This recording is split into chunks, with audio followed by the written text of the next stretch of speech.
Donc nous allons démarrer ce conseil municipal en demandant à M. Guénin s'il accepte, comme étant le plus jeune, de faire l'appel. Merci Monsieur le maire, oui j'accepte bien sûr. Bonsoir à toutes et à tous. Monsieur Jean-Philippe Andriès. Présent. Monsieur Guy Deschamps. Présent. Madame Dominique Saint-Oyan. Présent. Monsieur David Malbranc. Présent. Madame Catherine Kerlidou. Présent. Monsieur Jacques Lomaillé. Présent. Madame Joëlle Leplat. Présent. Monsieur Carmelo Furnari. Présent. Monsieur Michel Lejeune. Monsieur Alain Guermont-Pré. Présent. Madame André Castro. Madame Annick Brabant. Présent. Madame Roselyne Garminck. Monsieur Abdel Mercous. Présent. Madame Dominique Vandendrich. Absente, excusez, pouvoir à Monsieur Furnari. Monsieur Philippe Deloup. Présent. Madame Pascale Miano. Présent. Madame Christine Boulanger. Monsieur Philippe Stevens. Présent. Madame Angélique Ouattrelot. Présent. Monsieur Aurélien Guénin. Présent. Monsieur André Novak. Absent, excusez, pouvoir à Monsieur Rotsard. Monsieur Jérémy Rotsard. Madame Aude Auchard. Absente, excusez, pouvoir à Madame Roberts. Madame Mélanie Roberts. Présent. Monsieur Daniel Bourgois. Présent. Madame Christelle Van der Merch. Présent. Monsieur Mathieu Johnston. Absent, excusez temporairement, il devrait nous rejoindre en son absence, c'est Madame Van der Merch qui va prendre son pouvoir.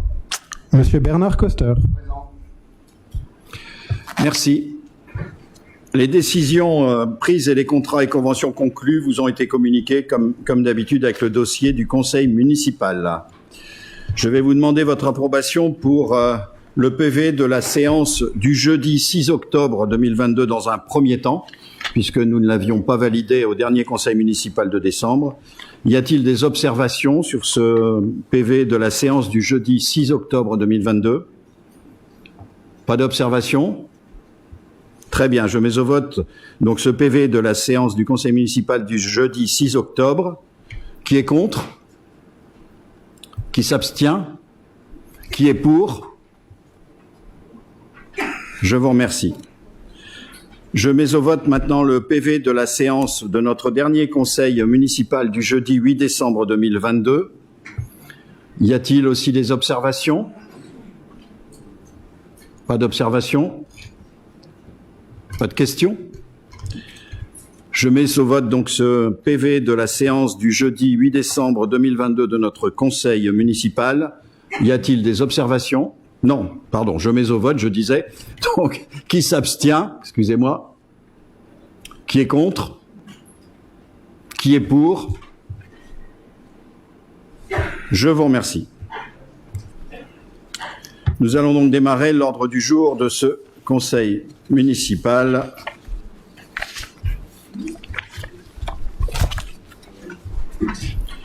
Sur le premier sujet qui est donc le rapport d'orientation budgétaire 2023, ce qu'on appelle le ROB, rapport d'orientation budgétaire. Conformément aux dispositions de l'article L 2312-1 du Code général des collectivités territoriales, doit se dérouler dans un délai de 2 mois précédant l'examen du budget primitif, un débat sur les orientations budgétaires de la commune. Ce débat est la première étape incontournable du cycle budgétaire qui donne aux membres de l'Assemblée délibérante les informations qui leur permettront d'exercer leur pouvoir à l'occasion du vote du budget primitif. Ce rapport reprend les différents éléments de contexte et la présentation de la stratégie financière de notre collectivité. Je vous propose donc d'engager le débat avant de nous prononcer sur le budget 2023 qui sera soumis au vote de l'Assemblée en mars prochain, le 23 mars, mais bien évidemment, avant d'engager ce débat, je vais vous faire un point sur ce rapport d'orientation budgétaire que vous avez tous et toutes reçu. Alors d'abord, en premier sujet, c'est un rappel du contexte national et international. L'économie française a amorcé un rebond malgré les périodes de contraintes sanitaires puisque le PIB a progressé de 2,7% en 2022, après 6,8% en 2021 et après un moins 7,8% en 2020. Le taux de chômage est désormais de 7,3% au troisième trimestre 2022, soit 0,9% de moins que son niveau d'avant la crise sanitaire fin 2019. Malgré cette reprise, la France conserve un niveau important de dépenses publiques puisqu'elle représente 59% du PIB en 2021 au lieu de 55,4% en 2019. L'État a également mis en œuvre et doit financer 2 plans de relance destinés à soutenir l'économie et l'investissement. Le plan France Relance 2020-2022 de 100 milliards d'euros et le plan d'investissement France 2030. Au total, 30 milliards devraient être déboursés sur 5 ans, afin de booster et rénover l'industrie française. En 2022, plus particulièrement, certains éléments de contexte sont apparus, avec des impacts majeurs dans la prévision budgétaire 2023. Bien évidemment, je viens d'en parler en préambule, la déclaration de guerre à l'Ukraine par la Russie, mais aussi le retour de l'inflation, mais aussi la hausse du coût des achats et la baisse du pouvoir d'achat, avec une attention particulière à porter sur celui des ménages les plus modestes. La décision de l'État d'augmenter de 3,5% le point d'indice est un élément forcément très impactant pour notre collectivité. À ceci s'ajoutent aussi des augmentations successives du SMIC. Mais aussi les difficultés en général d'approvisionnement, aussi bien en matières premières, apparues un peu avec la crise sanitaire, mais aussi suite aux différents confinements, les effets de plus en plus visibles du dérèglement climatique, des dépenses nouvelles qui nous sont imposées, par exemple la cybercriminalité et la demande croissante des populations d'un risque zéro. Mais aussi les difficultés de recrutement pour les entreprises à la fois privées et publiques, qui obligent notamment les collectivités à développer leur attractivité et à modifier leur stratégie de recrutement. De façon globale, la réduction du déficit public et du niveau de dette interroge quant aux décisions qui pourraient impacter les collectivités locales dans le futur. Si on se concentre maintenant sur les orientations municipales, les grandes orientations municipales. La construction budgétaire et ses prévisions doivent permettre de mettre en œuvre les orientations majeures qui sont la sécurité des Lerçois avec notamment l'installation de la vidéoprotection, la construction d'un espace culturel, l'engagement aussi dans la construction de la ville de demain, le maintien toujours affirmé d'un soutien fort aux associations, la préservation et le développement des politiques d'action sociale, et notamment en faveur des seniors, mais aussi la diversification de l'offre culturelle. La volonté aussi de maintenir un niveau d'investissement important, avec notamment la relocalisation du dojo et du tennis de table, la fin des travaux d'accessibilité des bâtiments municipaux, la réhabilitation, la valorisation de notre moulin, la poursuite de l'amélioration de la réponse aux besoins des usagers et la mise en place d'actions de concertation et de démocratie participative. Mais aussi, dans la construction de notre budget 2023, des éléments importants d'inquiétude. Les décisions à prendre pour trouver l'équilibre budgétaire qui nous est indispensable. La capacité d'absorption de l'évolution de 3,5%, maintenant sur une année complète, de la masse salariale. L'incertitude quant au niveau de hausse réel des tarifs d'énergie, mais aussi la hausse massive du coût des achats, quels qu'ils soient, denrées alimentaires, produits d'entretien, papier, fournitures scolaires, prestations de services, maintenance, etc., etc. La très forte évolution du coût de la médecine de prévention. Le changement aussi du périmètre d'imputation de certaines de nos dépenses, notamment en logiciels et en droits d'utilisation de licences, qui viennent gréver maintenant directement notre section de fonctionnement, alors qu'auparavant c'était en dépenses d'investissement.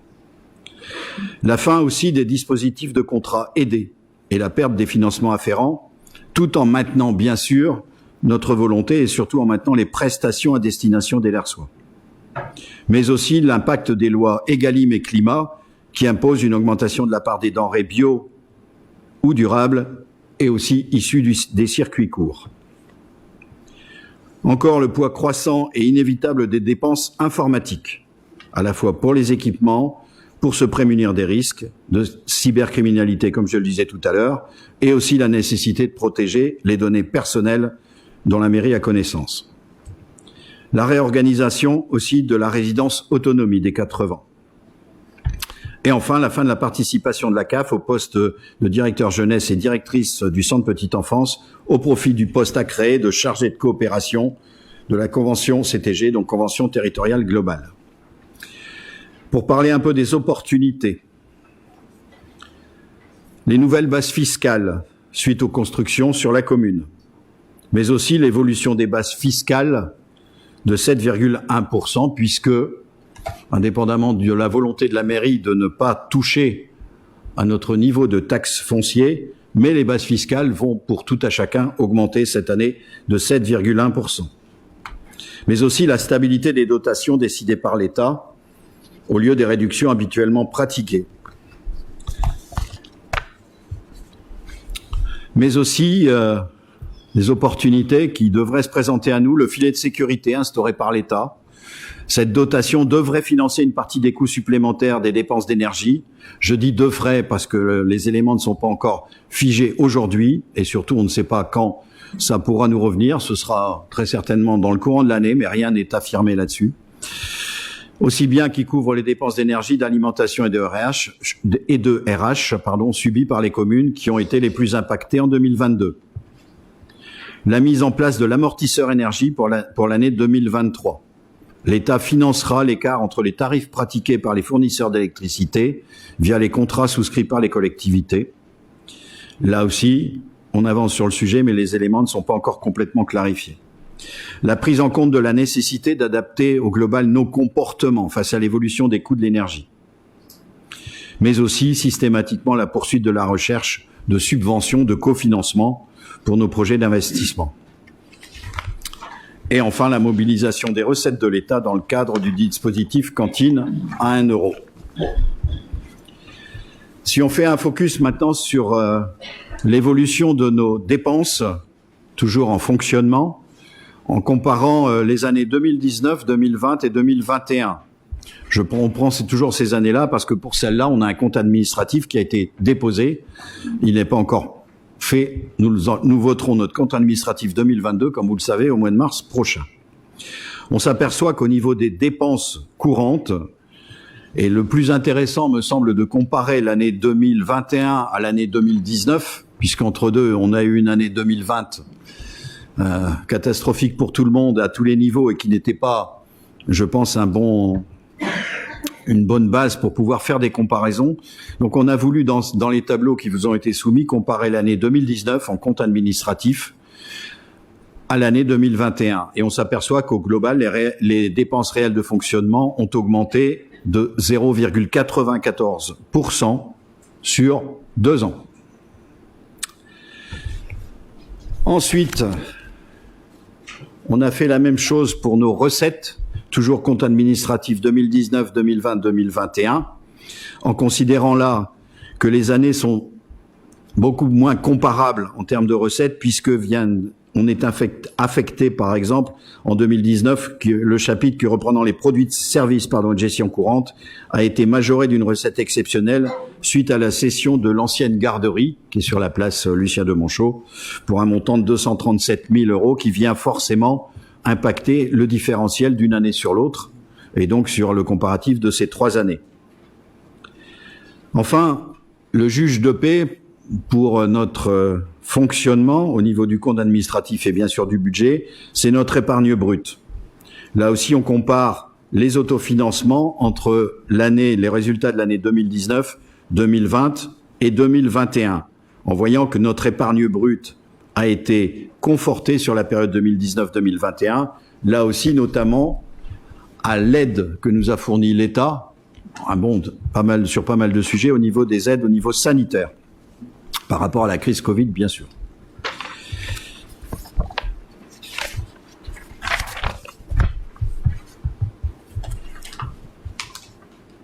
Maintenant, nous rentrons dans le domaine du budget.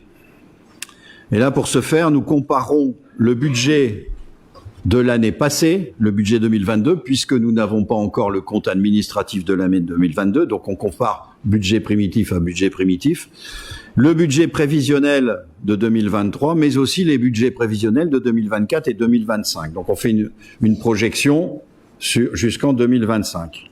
Là aussi, pour s'assurer que les dépenses, en intégrant pas mal de sujets qui sont par exemple la suppression de certaines manifestations municipales, vous l'avez déjà vu à l'œuvre en début de cette année avec la suppression par exemple des vœux aux associations, mais aussi un salon que nous ne faisons pas cette année, Nature et Environnement, les conférences, mais aussi l'évolution des conditions d'impression des documents sur lesquels nous travaillons pour réduire la voilure encore sur ce sujet-là qui est important, surtout avec la hausse de ce qui est coût papier, mais aussi d'impression.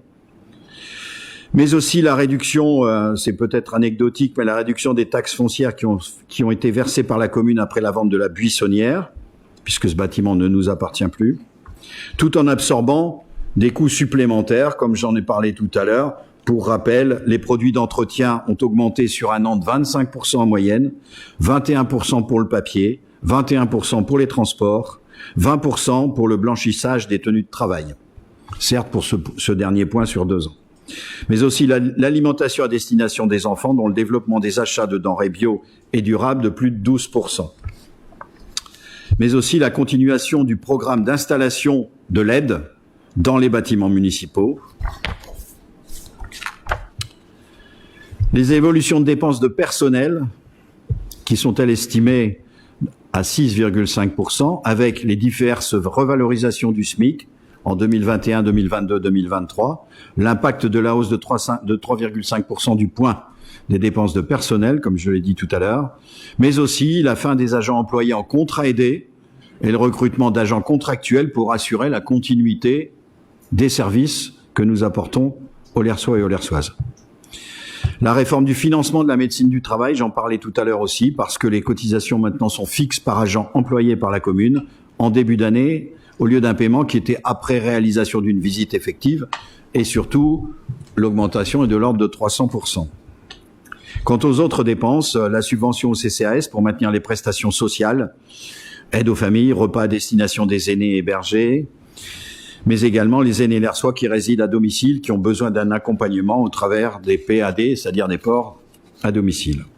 Mais aussi la modification du périmètre de facturation des accès aux logiciels via Internet et des mises à disposition des licences qui doivent désormais être financées, comme je le rappelais tout à l'heure en préambule, en section de fonctionnement et non plus en investissement. Ça représente la modique somme de 47 000 € qui viennent impacter directement notre fonctionnement, nos dépenses de fonctionnement. On a fait aussi une projection à partir jusqu'en 2024, enfin jusqu'en 2025, pardon, aussi des dépenses courantes et des dépenses forcément des frais de personnel. Pour rappel, la dette de la ville est éteinte, mais nous avons, dans les projections que nous faisons sur les années prochaines, nous avons pris un impact prévisionnel d'un nouvel emprunt. Et bien évidemment, on le remboursera en mensualité ou en annualité, et qui est évalué à peu près à 100 000 € à partir de 2024. Donc nous intégrons le fait de devoir avoir recours à aller chercher de l'argent, effectivement, pour pouvoir continuer à progresser au niveau de la commune. Je le rappelle, j'ai toujours dit qu'effectivement, le but en soi, c'était pas d'arriver à une dette à 0, mais c'est de pouvoir continuer à développer les projets. Je continue sur les dotations en 2023. Je le disais un peu rapidement tout à l'heure, il est notable que cette année, là, nous avons une stabilité des dotations de l'État. Effectivement, il y a longtemps que ce n'était pas arrivé, c'est une bonne nouvelle.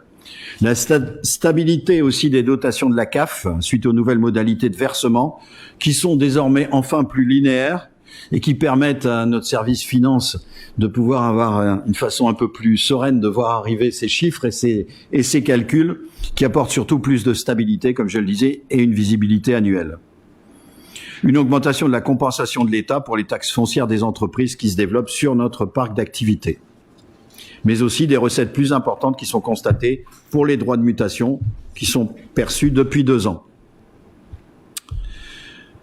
En produits, les produits de service, je le répète à nouveau, la disparition de la participation de l'État pour les agents qui bénéficiaient d'un PEC, la fin de quelques loyers perçus, notamment la fin des loyers de Tendance et Fraîcheur qui sont maintenant en année complète, la perspective aussi de la perte des loyers versés en projection, on ne sait jamais, même si pour l'instant on est passé au travers, mais éventuellement du départ de la Poste, puisque c'est un sujet latent sur lequel on est toujours en discussion ferme avec nos amis de la Poste. Pour terminer sur cette approche-là, l'évolution de notre autofinancement est projetée aussi sur les années 2023, 2024, 2025, en faisant un focus particulier sur ce on affiche comme épargne brute à l'instant T de ce ROB pour 2023 qui est de 42 792, mais je pense que sans aucun doute il sera un peu plus important de ça. Ce sera lors de la présentation du budget, puisque bien sûr, depuis l'édition de ce ROB, les services sont encore en train de travailler sur affiner le budget 2023, qui sera présenté dans quelques semaines en commission finances, puis à ce conseil municipal. J'en termine sur les prévisions d'investissement. La ville dispose de réserves financières solides qui nous permettent d'engager un programme d'investissement important. Je rappelle que nous avons un excédent de fonctionnement en 2021 qui était de 1 923 802 € et quelques poussières, auxquels viennent se greffer les recettes et les dépenses, le différentiel des recettes et des dépenses de 2022, ce qui nous amène à un excédent cumulé à fin 2022 de 2 001 603 €. En section d'investissement, là aussi, on reprend l'excédent de 2021 qui était de 289 538 € et quelques poussières, le différentiel entre les recettes et les dépenses de 2022, et on le cumule avec la section de fonctionnement dont j'ai donné les chiffres auparavant, ce qui nous amène à un excédent cumulé des deux sections de 3 005 759 €. Reste à déduire de ça les restes à réaliser qui n'ont pas été finis en 2022, mais aussi les recettes, donc les restes à recouvrer de 2022, qui, quand on ajoute ces deux chiffres, je vous en fais grâce, nous amène à un résultat final global de 2 848 074 €. À noter une augmentation de nos disponibilités à l'issue de la gestion 2022. Les dépenses d'investissement dont j'ai parlé, notamment la sécurité avec le déploiement de la vidéoprotection à hauteur de 450 000 € sur cette année, le développement durable, notamment avec le remplacement des chaudières des écoles du groupe scolaire du Buisson, la centrale de traitement d'air de la salle d'activité du Buisson, remplacement des convecteurs ici même en salle des mariages, le renfort de l'isolation intérieure d'une partie du rez-de-chaussée de l'ancienne mairie, notre CCAS, aussi des réfections d'étanchéité de toiture, des créations d'îlots de fraîcheur au CPE, le développement des déplacements au niveau des vélos et des arceaux notamment, et enfin le déploiement de panneaux photovoltaïques.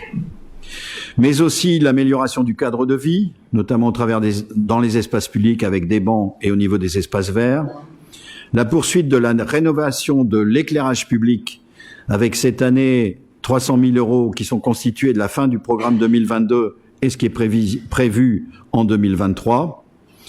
Une première inscription aussi pour les études inhérentes à la construction du dojo et de la salle de tennis de table.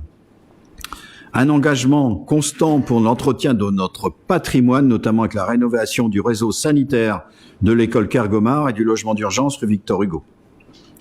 La modernisation des services, toujours en cours. Le maintien de la qualité de la restauration scolaire avec un programme de remplacement des matériels en cuisine et ou dans les satellites pour un montant d'un peu plus de 14 000 €. Le versement prévisionnel d'une subvention à un bailleur social, c'est notre fameuse pénalité SRU que nous pourrons, je pense, cette année prévoir de réfléchir vers un bailleur social, encore une fois, dans le but d'améliorer encore la qualité finale des projets qui se présentent à nous. Et la sanctuarisation d'une enveloppe de 10 000 € pour le budget participatif. En face de ça, j'ai parlé de dépenses d'investissement. En face de ça, les recettes d'investissement. Alors, bien sûr, le FCTVA, même s'il diminue un peu par rapport à nos prévisions. Pour financer ce programme aussi, la réinscription d'un emprunt, d'un emprunt de l'ordre de 2 700 000 € est envisagé, d'où les 100 000 € qu'on a mis en prévisionnel sur les années 2024-2025. Le montant définitif sera fixé au cours de cette année, selon le résultat des demandes qui sont toujours en cours de subvention, qui ont pu être déposées, notamment le TSIL, la DETR, le Fonds vert, la région, etc., etc. Donc, nous attendons d'avoir ces retours de confirmation de subvention pour pouvoir définir à quelle hauteur il sera nécessaire de faire cet emprunt. Je rappelle pour mémoire que fin 2022, le solde de trésorerie dont dispose la commune s'élève à 2 753 193 €. Je le rappelle donc, il n'est pas nécessaire de concrétiser un emprunt, même si certains nous ont dit d'emprunter dès l'année dernière, même si les coûts effectivement étaient moindres que cette année, de concrétiser un emprunt qui aurait engendré de facto des frais financiers supplémentaires, alors que, je le rappelle, nous n'aurions pas pu profiter de cet argent puisque, en tant que commune, quand la ville ne peut pas procéder au placement de ses liquidités pour avoir un quelconque rapport, donc ça ne nous aurait rien rapporté, ça nous aurait coûté tout simplement des frais financiers. Je rappelle que l'impact qu'on a mis des 100 000 € était à cet effet. Voilà, j'en ai terminé de cette lecture un peu rébarbative, j'en conviens. Je pense que pour ceux qui ont en plus assisté à la commission réunie, à la commission finances, c'est un peu un bis repetita, mais maintenant, ouvrons le débat. Je vous écoute. Qui souhaite prendre la parole? Madame Van der Merch. Monsieur le maire, les temps sont durs. Votre rapport ne manque pas de le signaler. C'est vrai à l'échelon international que votre rapport évoque brièvement. C'est vrai à l'échelon national qui doit absorber ou amortir, chacun choisira, les efforts consentis pour contenir la violence de la crise Covid et relancer l'économie. C'est vrai à l'échelon local qui, dans ce bain peu serein, a vu augmenter le poids de sa masse salariale par la revalorisation du point d'indice des fonctionnaires et commence à constater le revirement des taux d'intérêt. C'est vrai, enfin, à l'échelon particulier, celui des ménages, qui a vu les prix à la consommation augmenter de 6,7% depuis un an. Comme tout un chacun, donc, la ville de Lers traverse un contexte difficile. Mais elle ne le fait pas sans argument. Elle s'appuie en effet sur une gestion sérieuse que Vitaliser Lers signale régulièrement lors des présentations des rapports financiers. À titre d'exemple, on peut évidemment citer l'endettement nul, mais on peut signaler aussi qu'après 2 années plus serrées de la crise Covid, Lers engrange en 2022 924 000 €, c'est-à-dire une augmentation de 67% de ses réserves disponibles. On est loin d'un gouffre budgétaire et de la gestion calamiteuse que dénonce une certaine forme d'opposition depuis plus de 10 ans, quand ces élus nous présentaient des graphiques en effet de ciseaux pour signaler une faillite dans les 2 ans. Si tel était le cas, on comprendrait que des mesures, souvent et malheureusement impopulaires, devraient ou auraient dû s'imposer en urgence. Lers dispose donc de moyens pour agir. C'est un état heureux qui, chacun en conviendra, n'est pas celui de toutes les communes de France dans cette crise aux multiples facettes. Et nous tenons à le signaler. Mais ce point de départ ne résout pas l'équation. Car, en effet, la situation de Lers est solide. Mais pourquoi faire? Les perspectives offertes par ce rapport d'orientation budgétaire sont claires. Dérouler le projet que le GLAM a échafaudé en 2020, coûte que coûte, sans atténuation ou amendement. Or, il est peu de dire que le contexte 2019, début 2020, qui a procédé à l'élaboration de votre projet, a quelque peu été impacté par un environnement plus large dont Lers ne peut s'exclure. Force est de reconnaître qu'une pandémie mondiale, une mise sous clé de l'économie, une guerre sur le continent européen viennent dans une large mesure infléchir le scénario envisagé. Car si la ville tient, comme nous venons de le signaler, les Lersois, eux, sentent bien le poids du contexte. Ils le ressentent économiquement, ils le ressentent psychologiquement, dans la nuée des risques, difficultés et même désormais menaces de guerre qu'ils perçoivent chaque jour. Monsieur le maire, si nous avons appelé notre groupe Vitaliser Lers, c'est parce que nous pensons que la force publique, au-delà d'apporter des garanties de sérieux et de rigueur, doit insuffler l'espoir sur le territoire qu'elle administre. La gestion d'une collectivité n'est pas celle d'une industrie ou d'une plateforme logistique. Quand les Lerçois souffrent et qu'ils sont inquiets, ils ont besoin d'être soutenus. La bonne gestion, y compris celle en bon père de famille qui fait doctrine ici, c'est aussi d'adapter ses plans quand les temps changent pour mieux répondre aux besoins. Or, sur ce principe, les horizons qu'ouvre ce rapport n'offrent que de peu de lumière. Comparons rapidement. Cette année, des villes voisines ajustent leur trajectoire pour répondre à ce besoin. Wattrelos baisse son taux local d'imposition. Roubaix accélère sur la décarbonisation, les aménagements pour une ville apaisée et la renaturation de ses espaces publics. Nous l'avons dit, l'ERS dispose de ressources. Elle doit les mettre à profit pour démontrer qu'au-delà des projets planifiés d'un groupe politique, elle s'adapte pour soutenir les Lerçois ou tout le moins leur démontrer le répondant et la réactivité d'une communauté locale rassemblée. En l'espèce, si les ménages subissent l'inflation, un geste sur la fiscalité de la commune ne peut être que le bienvenu. Chacun sait autour de la table, comme évoqué par notre groupe en commission, pourquoi et comment un petit geste de principe ne baisserait pas in fine les revenus de la commune.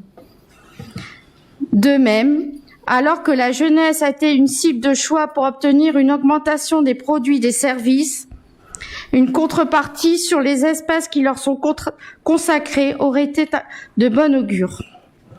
Pour seul exemple, cela fait près de 10 ans que M. Van Belle avait promis un skatepark aux jeunes. Il n'a malheureusement pas eu le temps de le réaliser. Il est temps de remettre l'ouvrage sur le métier. Nous leur devons bien. Merci. Je vous remercie. Je laisse la parole, monsieur. C'était monsieur Rotzar ou madame Roberts? Madame Roberts. Merci, monsieur le maire. Vous parlez du développement durable. J'ai juste une question, en fait. Si vous comptez remplacer les chaudières des écoles de la commune, j'aimerais savoir sur quel investissement vous allez faire, sur c'est des pompes à chaleur ou des chaudières biomasse, ou si c'est pour rester au gaz, qui n'est pas, du coup, un développement durable. C'est une question. Deuxièmement, sur l'amélioration du cadre de vie, alors je vous avoue que j'ai failli rigoler en voyant ça. Ça fait juste 2 ans qu'on en parle en commission des bancs. Et je voulais savoir si on pouvait mettre également les poubelles en avant sur la commune. Et dernièrement, vous dites maintien de la qualité de la restauration scolaire. Pourtant, vous parlez bien du matériel. Donc, c'est bien le maintien de la qualité du matériel de la restauration scolaire, parce que moi, je peux vous dire que la qualité des repas est clairement à revoir. Merci. Ok. Vous le faites à 2 voix.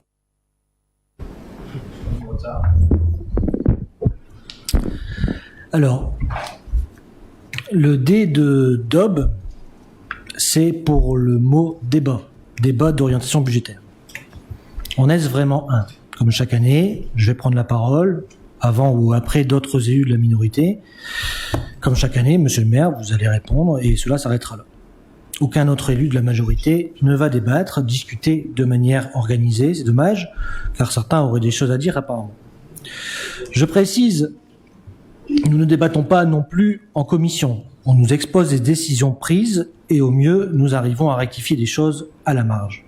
Par ailleurs, aucun document aujourd'hui n'a été distribué au public, c'est dommage. Voilà. Voici donc les points qui posent problème à notre sens. Sur la forme, le rapport est quand même léger. Certes, un peu moins chaque année, nous pouvons remercier la réglementation. Très peu de données chiffrées, beaucoup de pourcentages. Pour un budget, c'est embêtant. Vous qui aimez être factuel, pourquoi ne pas reprendre les exemples cités avec les montants et leur augmentation en euros? Ce serait quand même plus lisible, parce que 25% d'augmentation des produits d'entretien, si c'est sur 2 000 euros ou si c'est sur 40 000 euros, ce n'est pas la même chose.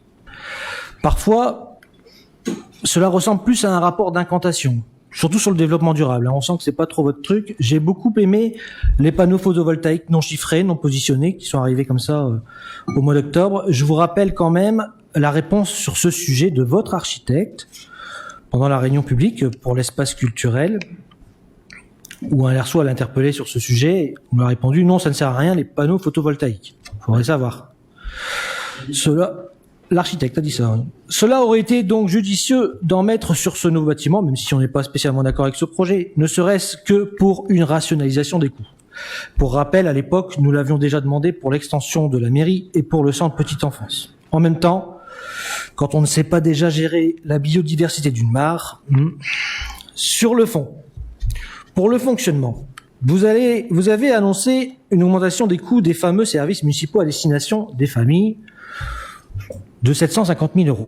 Ou pourquoi, comment, ces derniers ne sont même pas abordés clairement dans le rapport d'orientation budgétaire.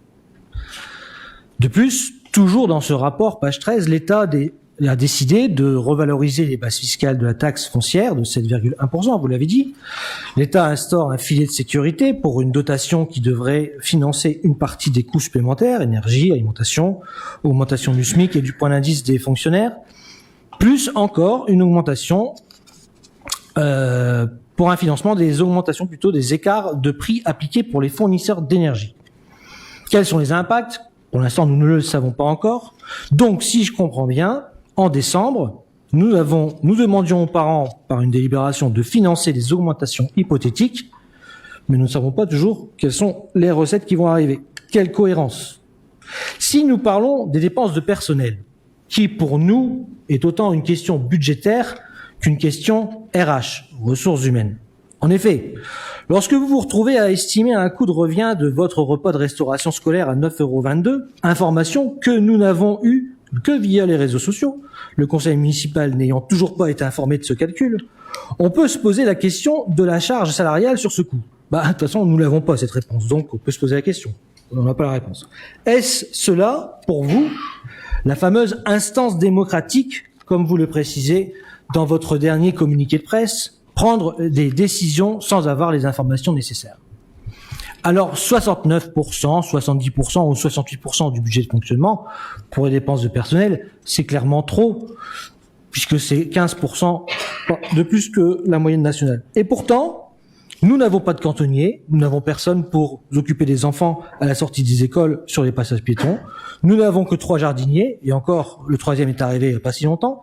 Nous attendons toujours la brigade verte, reprise de notre programme. Quid du RIFSEP sur les 6,5%, on ne sait pas s'il est compris dedans, le nouveau régime indemnitaire des fonctionnaires. La question donc est pourquoi nous en sommes là? Et la réponse est la gestion des ressources humaines. Lorsqu'on sait qu'il n'existe pas d'entretien professionnel annuel à la ville de Lers, c'est obligatoire, c'est la loi. Lorsqu'on sait que le chef du personnel, en l'occurrence vous, monsieur le maire, ne souhaite pas recevoir les agents qui sont en demande. Lorsqu'on attend toujours le bilan social des 4 dernières années, document obligatoire, avec l'organigramme, on peut comprendre que la gestion des ressources humaines n'est pas une priorité pour vous. Comment connaître les envies d'évolution, de formation, de mutation, de plan de carrière de ces agents, quand on ne les reçoit pas? Je me rappelle d'ailleurs très bien, Guy, en 2007, lorsque je suis devenu conseiller municipal, dans ta commission dont l'intitulé comprenait le mot « formation ». On en avait discuté. J'avais précisé déjà que la formation devait aussi comprendre celle du personnel avec l'élaboration d'un plan de formation. Force est de constater que ce n'est toujours pas le cas. Tout ça pour dire qu'un budget de fonctionnement, ce n'est pas que des chiffres dans des colonnes. C'est aussi le reflet d'une organisation, d'un fonctionnement certes, mais d'une planification et surtout un peu d'humanisme. Sur l'investissement,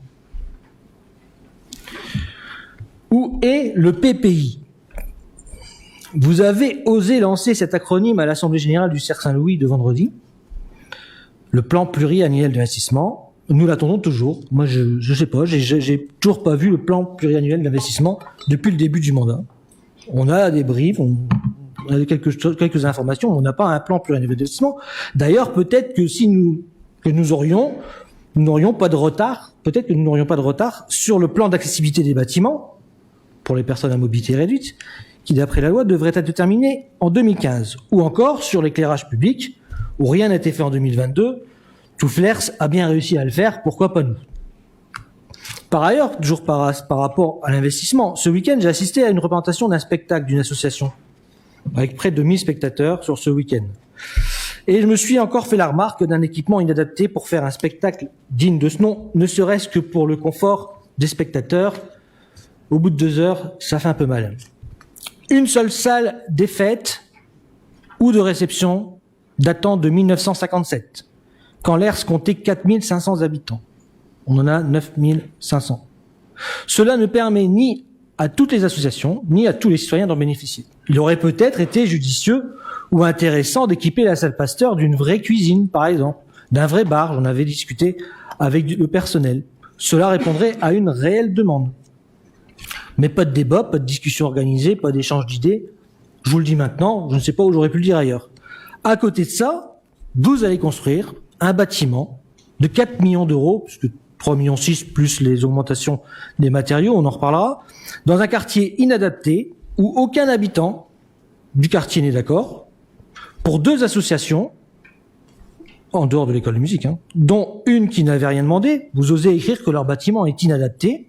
Depuis quand? Ça fait quand même longtemps qu'ils y sont. Quels sont leurs besoins? En avez-vous parlé dans les assemblées générales? C'est assez l'omerta et personne n'en parle. D'ailleurs, en lisant ce projet sur vos documents à l'époque, j'ai posé la question, voulez-vous partir? J'ai demandé aux associations. On m'a répondu, on n'a rien demandé, nous ne choisissons pas. Drôle de réponse. Et ce n'est pas fini, comme dirait l'autre. Vous y installerez l'école de musique pour laquelle vous avez augmenté les tarifs jusqu'à atteindre plus 500%. Vous avez annoncé lors d'une réunion interne que vous tableriez sur une baisse des effectifs de 30%. Personnellement, je pense au directeur et à l'école de cette école, mes enfants pratiquent, qui a fait un travail remarquable pour augmenter les effectifs de 30%. La belle affaire. Mais quelle cohérence sur votre projet municipal? Quelle cohérence de votre projet politique? On a du mal à vous suivre. Par ailleurs, je précise que l'espace disponible restant dans ce bâtiment n'est pas de 150 mètres carrés, comme indiqué dans le document, dans le rapport, mais de 206 mètres carrés. Il faut dire que, pour leur bonne non-information, je précise bien non-information, les élus de ce conseil n'ont toujours pas reçu les plans et n'ont pas du tout été invités à y travailler, et apparemment, les agents non plus, puisque les chiffres ne sont pas bons. Comme citoyen lambda, j'ai donc consulté le permis de construire, et cerise sur le gâteau, je tombe sur une lettre de l'Agence régionale de la santé, qui a d'abord émis un avis défavorable à ce projet. Vous pouvez accélérer un petit peu parce que c'est un débat, mais oui, c'est un débat. Si je dois pouvoir répondre, on va passer la nuit. Donc, il a émis un avis défavorable à ce projet d'espace culturel, avant que vous n'acceptiez, je cite, que ce bâtiment n'accueillera donc pas de concert de son amplifié, ne sera pas loué à des tiers et ne servira pas de salle polyvalente, car trop près des habitations. Oh bah tiens alors, nous avons donc raison. Premièrement, contrairement à ce que vous avez annoncé, ici dans le conseil municipal, vous l'avez dit en conseil municipal et en réunion publique, vous comptiez y faire des concerts et des prêts de salles aux associations. Vous aviez dit l'inverse. Ça ressemble un peu à un mensonge. Par ailleurs à cela, ça veut dire que l'harmonie municipale ne pourra pas pleinement user de ses logos, puisque ça ne peut pas faire de son amplifié, c'est quand même compliqué. Deuxièmement, le lieu n'est pas approprié pour ce type de bâtiment, on a bien compris. Nous demandons donc, toujours, le report de ce projet pour lequel les LERSois, apparemment, sont contre, du moins sur sa forme actuelle, pour pouvoir y travailler en discutant et en débattant correctement. Pour conclure, monsieur le maire, être factuel, ce n'est pas mener une politique désincarnée, déconnectée au forceps, sans âme, où nous faisons les choses pour les faire parce que quelques-uns dans un bureau l'ont décidé. Être factuel, ce n'est pas mener une politique qui manque de sens humain, ou la gestion d'un lampadaire équivaut à construire un espace culturel, sans se soucier des gens, des habitants, qui ne sont pas que des numéros, que des QF 1, 2, 3, 4, 5, 6, 7, 8, 9, 10, que des contribuables. Être factuel, c'est poser les données, toutes les données, nous ne les avons pas, pour évaluer les marges de manœuvre. Et nous, conseil municipal, ici, représentons les citoyens, et pas seulement les idées sorties d'un bureau. Et je vous demande de ne pas l'oublier, monsieur le maire. Merci de m'avoir écouté. Merci. Avant que je réponde que j'essaie de répondre à tout ça, y a-t-il d'autres remarques? Pas d'autres remarques pour l'instant? Pas d'autres questions? Alors, nous allons donc continuer ce débat. En réponse à Madame Van der Merch, que je remercie d'abord pour les mots sympathiques quasiment du début à la fin. Bon, effectivement, on n'est pas tout à fait d'accord sur certains sujets. Bon, comparer la mairie à une plateforme logistique, franchement, j'ai un peu de mal à vous suivre sur dans cette logique-là. Mais à part ça, pas grand-chose à dire, sauf que effectivement, vous avez cité Waterloo. Tiens, c'est étonnant. Pourquoi Waterloo baisse son taux, effectivement, de foncier, dont acte. Chaque commune décide de faire ce qu'elle veut. Nous contentons de bloquer, effectivement, de ne pas augmenter le taux. On l'a annoncé dans le ROB et on se sera confirmé en budget. Je pense qu'il sera intéressant, on le fera à l'occasion du budget, qu'on refasse un point un peu sur le taux des communes alentours.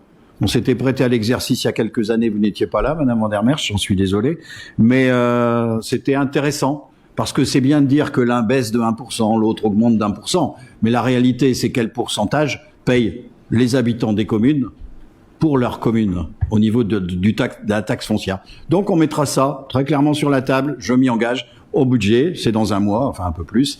Donc comme ça, vous pourrez comparer que certains peut-être augmentent, d'autres baissent, effectivement. Mais ce qui est important, encore une fois, pour être factuel, je vais reprendre l'expression de M. Rotsar qui me l'a piqué et qui l'a bien utilisé.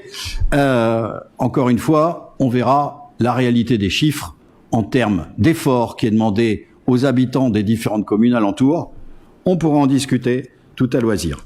Alors, j'entends votre remarque sur la promesse d'un skatepark fait par mon prédécesseur, pardon.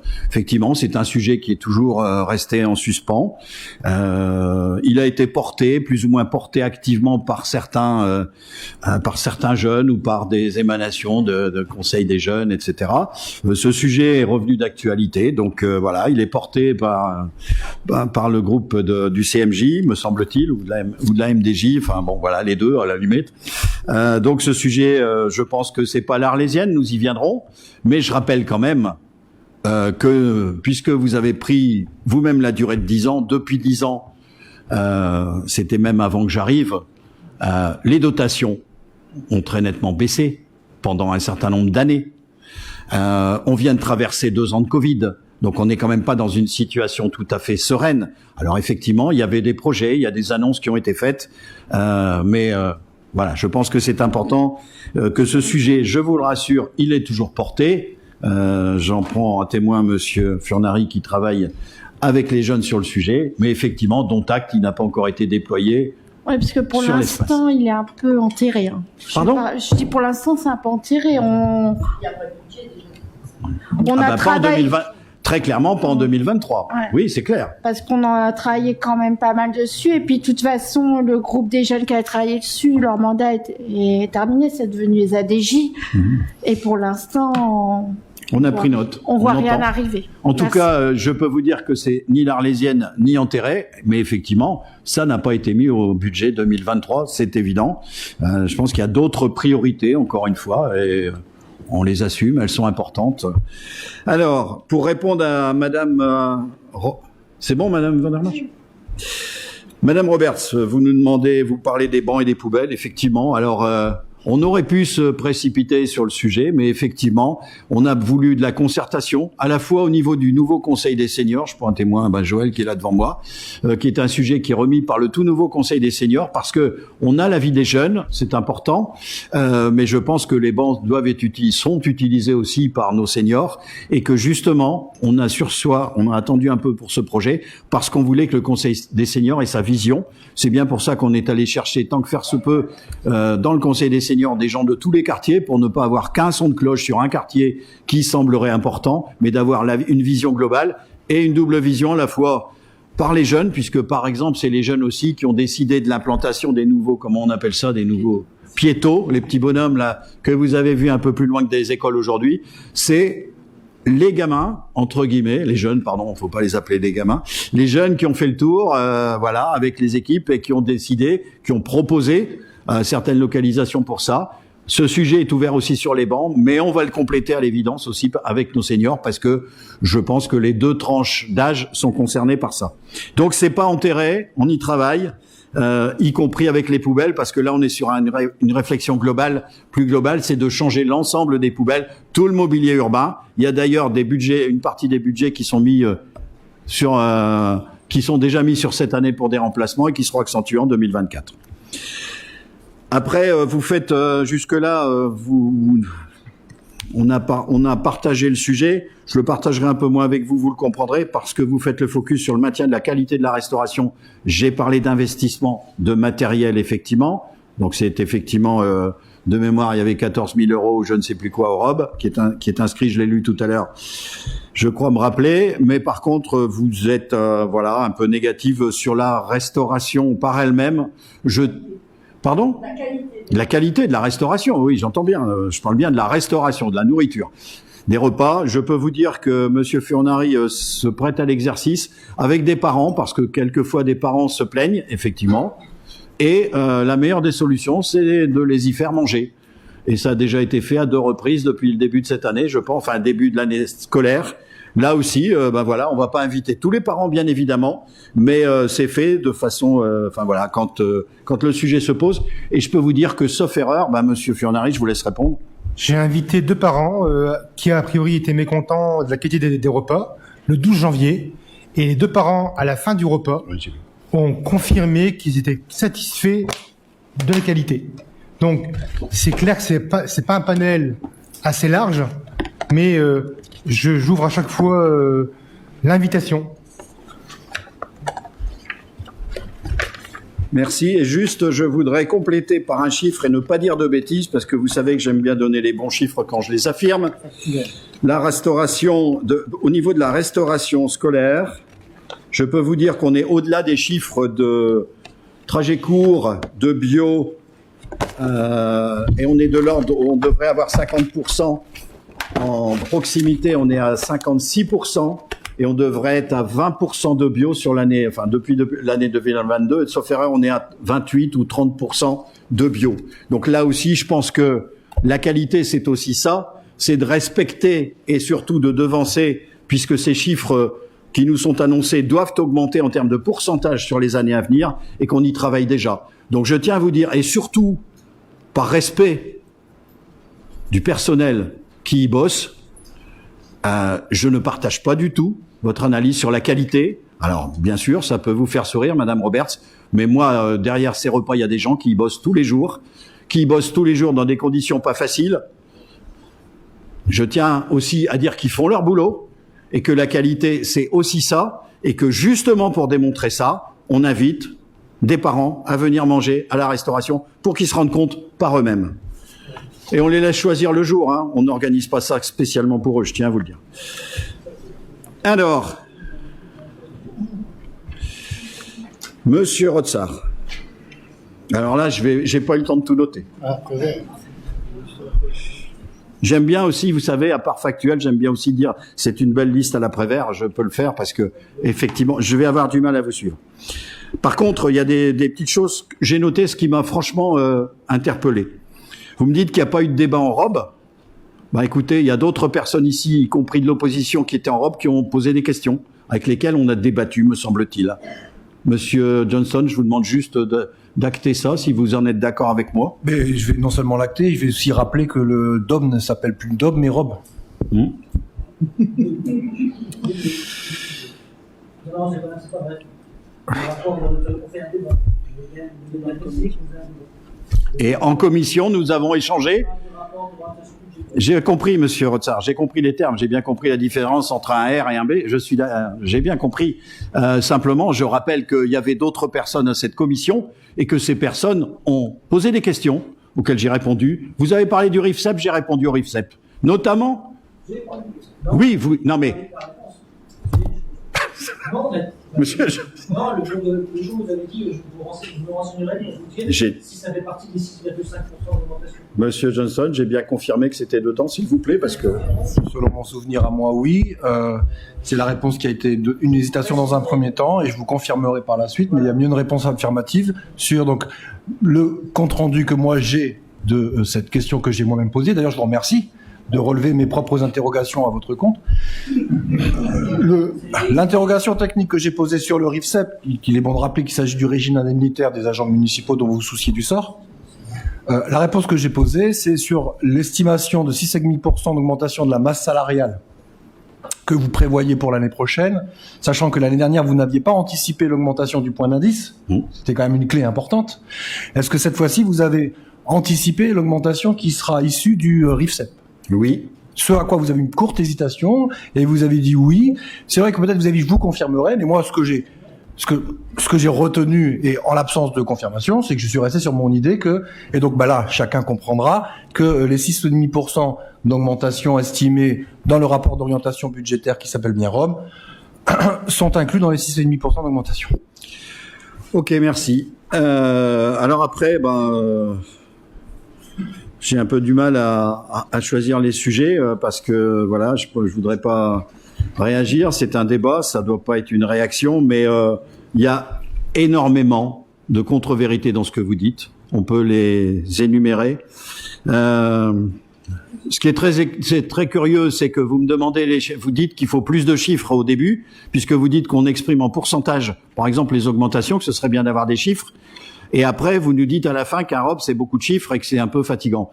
Donc, moi, je veux bien en mettre plus. J'ai aucun problème. Si vous voulez qu'on mette des valeurs, monsieur, je réponds. Vous me laissez répondre, s'il vous plaît. Je dis que si vous voulez des valeurs, plus de chiffres, dont acte,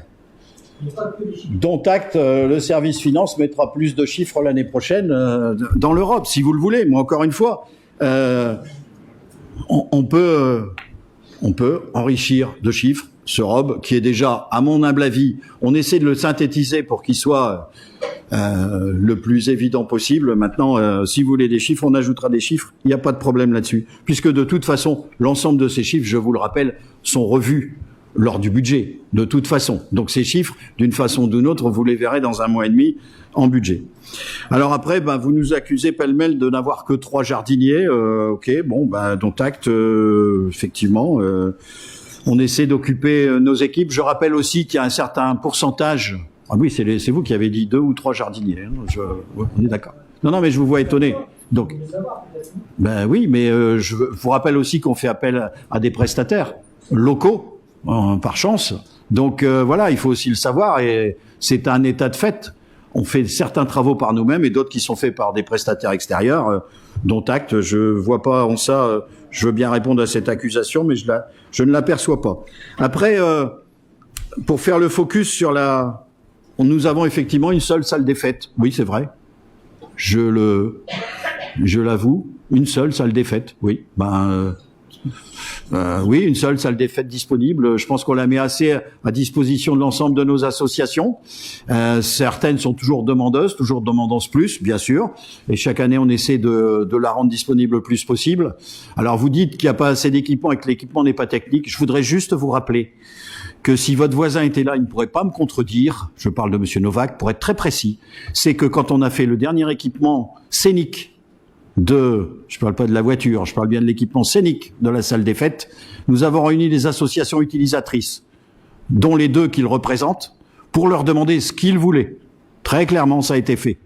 En présence d'autres associations, on a demandé aux associations utilisatrices le plus technique possible pour mettre en place l'équipement qui a été mis il y a 4-5 ans maintenant, à peu près. Voilà, donc il faut que vous le sachiez quand même. Je sais. Ah vous le savez, je suis content de l'entendre. Je parle de l'équipement de la salle dans son ensemble. Non, vous avez parlé de l'équipement scénique par rapport aux associations. Non, j'ai pas dit ça. J'ai pas dit ça du tout d'ailleurs. Et d'ailleurs, c'était pour le mettre en relation avec votre projet d'espace culturel qui ne va pas pouvoir permettre de faire des spectacles. J'y viens. Il ne va pas soulager cette salle des fêtes qui est déjà vieille de plus de 50 ans. Voilà.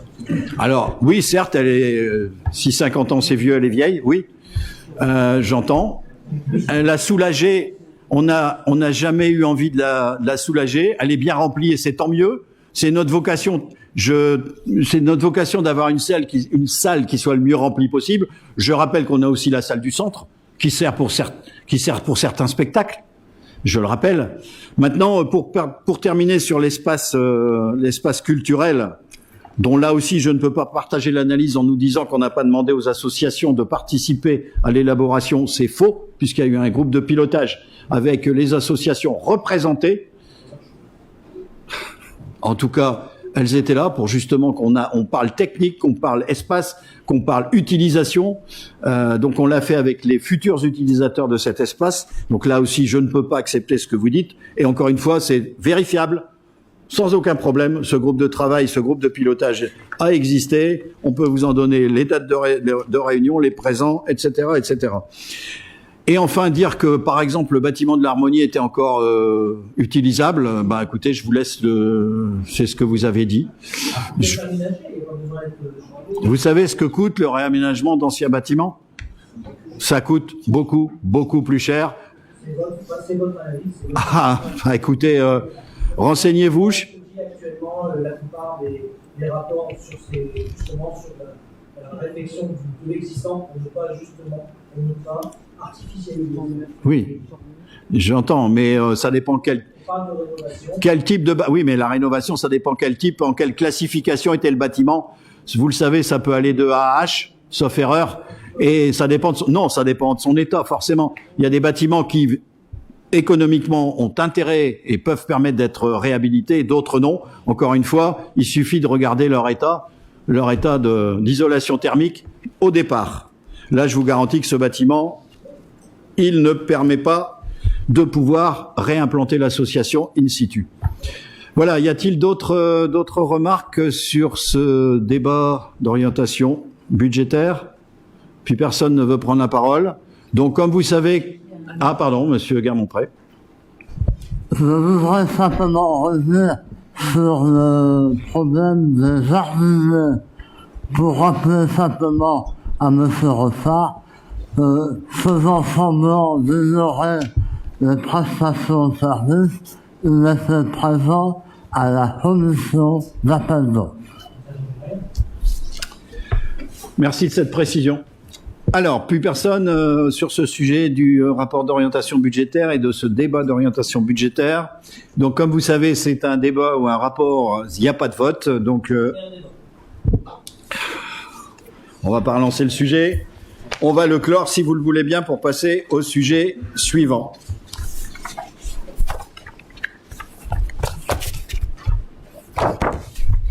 Délibération suivante. Ouverture anticipée de crédit pour l'année 2023 en section d'investissement. Je vous propose d'inscrire, comme chaque année, par anticipation en section d'investissement de l'exercice 2023, les crédits suivants en immobilisation corporelle au chapitre 21, 299 900 €. Au chapitre 23, 30 000 €.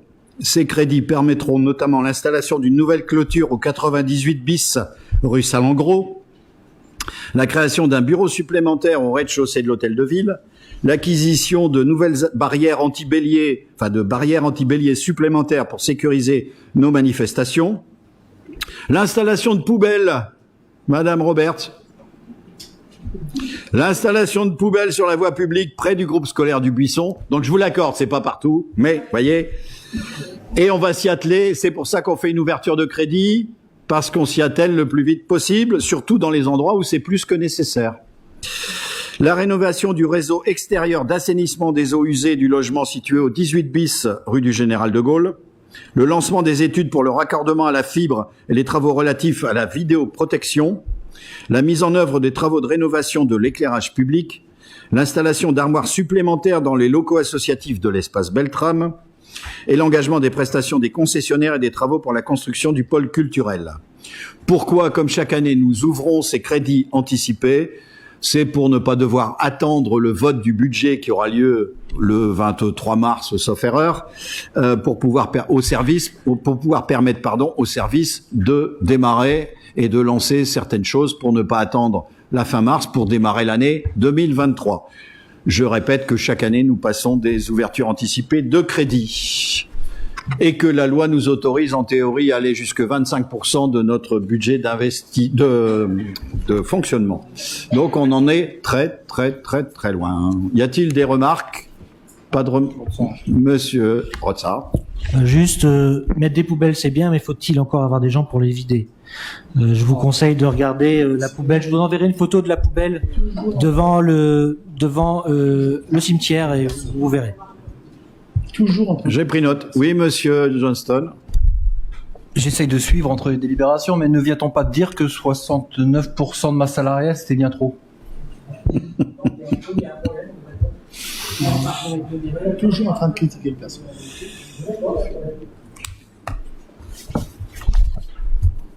Je n'émettrai aucun commentaire supplémentaire sur cette délibération. Par contre, plus d'autres remarques, plus d'autres observations. Qui est contre cette délibération sur l'ouverture anticipée de crédit pour l'année 2023 en section d'investissement? Qui est contre? Qui s'abstient? Qui est pour? Je vous remercie. Délibération suivante.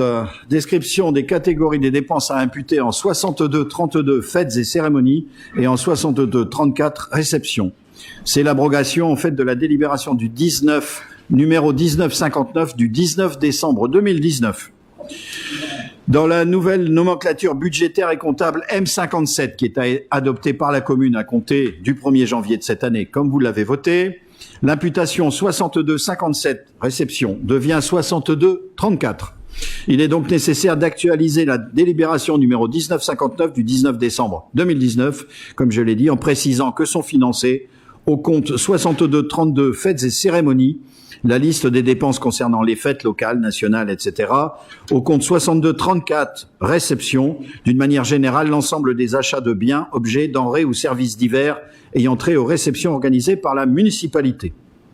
Je vous propose donc d'approuver ces catégories de dépenses à imputer au compte 62-32 et 62-34. Y a-t-il des questions, des observations sur cette délibération purement technique et comptable? Je vois notre directrice des finances qui sourit là-bas. Pas de questions, pas de remarques sur cette délibération, donc je mets au vote. Qui est contre? Qui s'abstient? Qui est pour? Je vous remercie.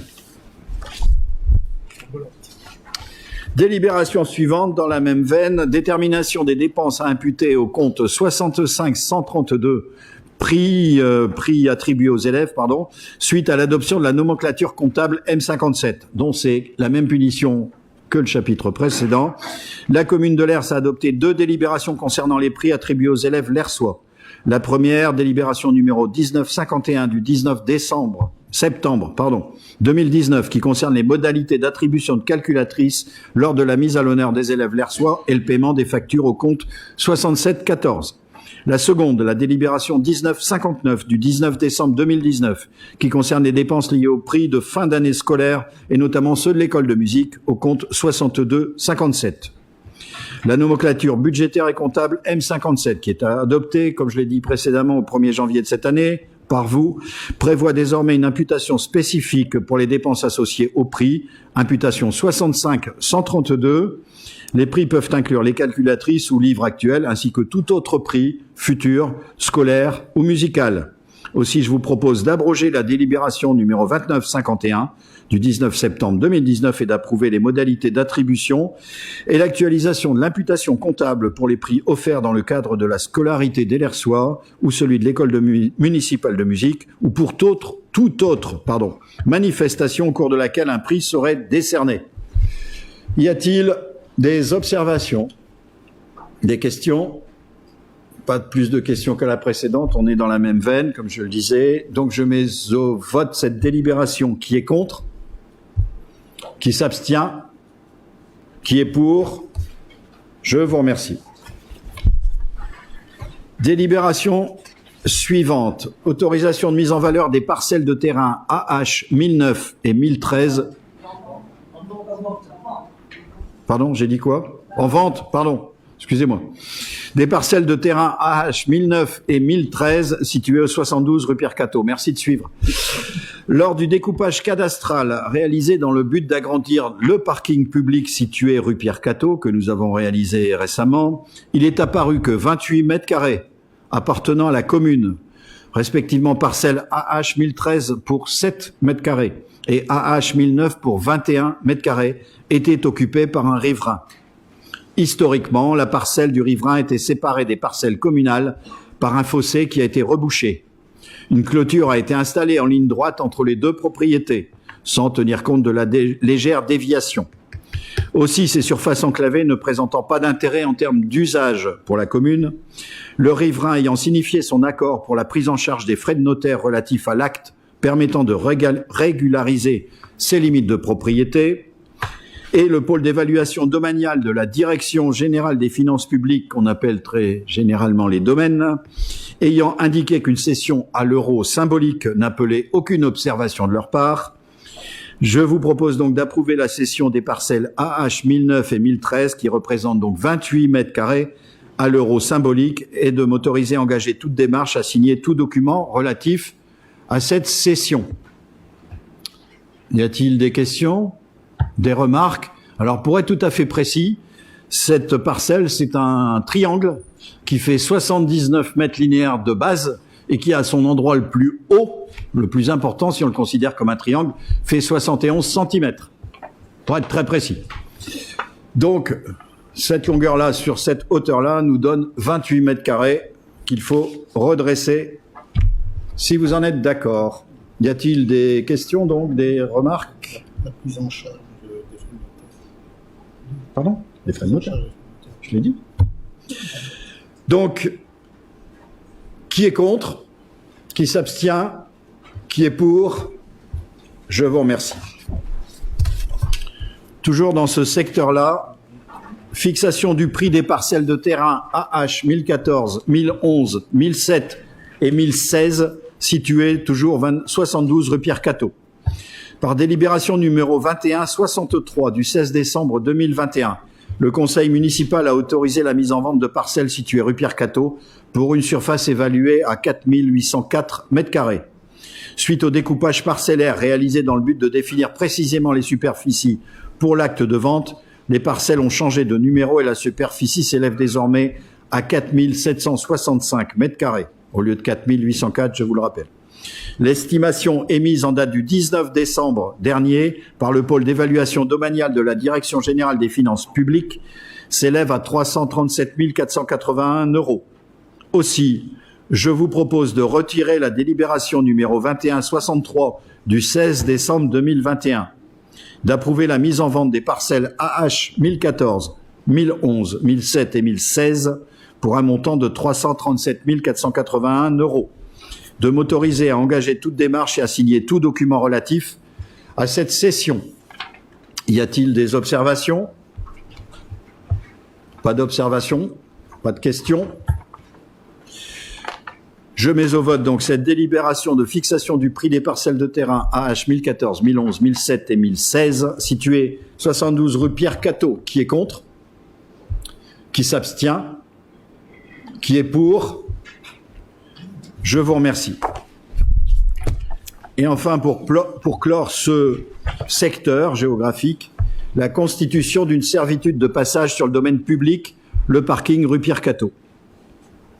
Le parking public situé rue Pierre-Cateau a été agrandi et rénové, vous l'avez tous constaté, s'étendant désormais sur les parcelles AH 1008, 1010, 1017 et 1018.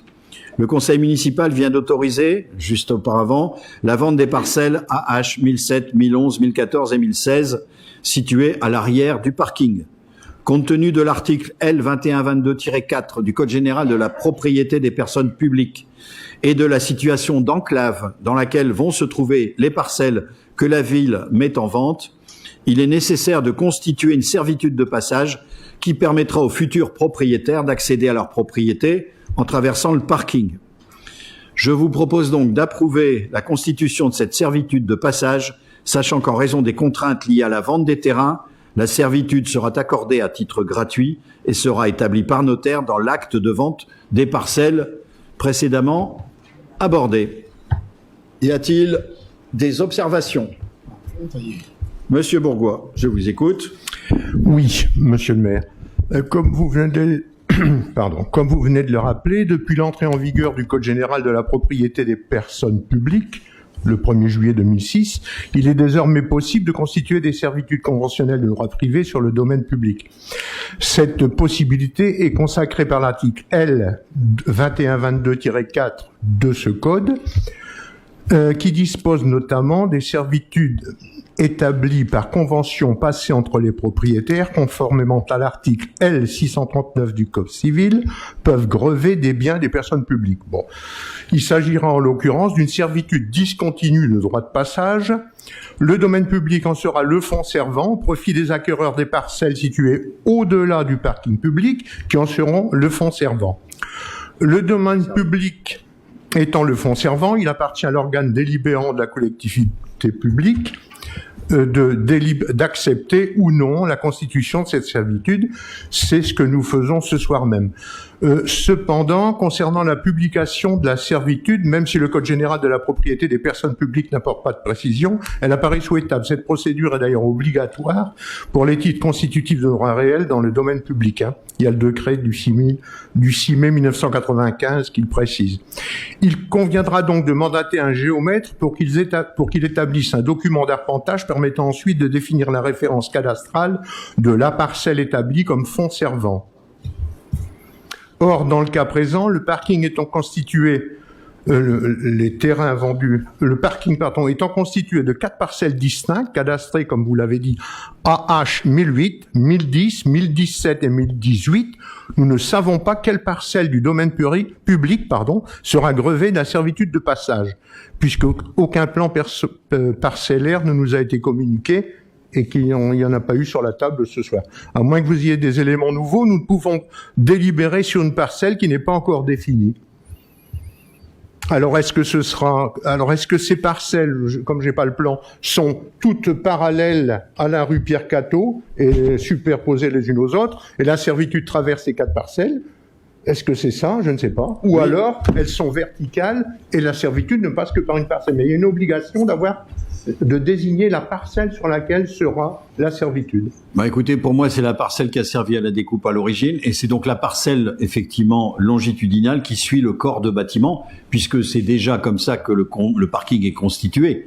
Donc, alors, c'est quelle parcelle, s'il vous plaît, parmi les 4 je n'ai pas le point de détail ici, j'ai pas de mon service urbaniste. Pour écoutez, c'est une obligation. Écoutez, j'entends votre remarque. C'est pas une remarque, on peut pas, sinon on peut pas. On ne peut pas décider d'engager la responsabilité de la commune pendant des générations futures en se trompant de parcelle. Bah écoutez, j'entends votre remarque. Vous m'accordez une seconde. Ouais. Comment? Oui.